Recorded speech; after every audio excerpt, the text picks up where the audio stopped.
भाषा वेगळ्या, वेश वेगळे, तरी एकच नाद. भारत माता आमची, सर्वांची एकच ओळख खास.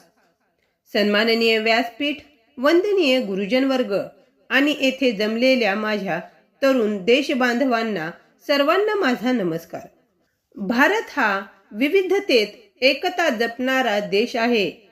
हीच आपली खरी ताकद आहे आणि 26 जानेवारी हा दिवस ती ताकद अधिक भक्कम करतो.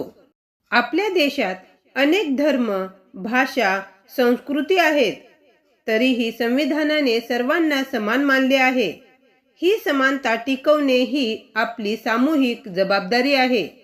एकमेकांचा आदर, सहकार्य आणि प्रेम हेच देशाला पुढे नेतात. आज भारत जागतिक पातळीवर आपले स्थान मजबूत करत आहे, पण ही प्रगती टिकवण्यासाठी अंतर्गत एकता महत्त्वाची आहे. द्वेष नव्हे तर संवाद, संघर्ष नव्हे तर समन्वय हा मंत्र आपण स्वीकारला पाहिजे. एवढे बोलून मी माझे छोटेसे भाषण संपवते. जय हिंद, जय भारत. मित्रांनो, असेच नवनवीन आणि सुंदर एज्युकेशनल व्हिडिओज पाहण्यासाठी आमच्या चॅनलला सबस्क्राईब नक्कीच करा. आणि हो, तुम्हाला हा व्हिडिओ कसा वाटला ते कमेंटमध्ये नक्कीच कळवा.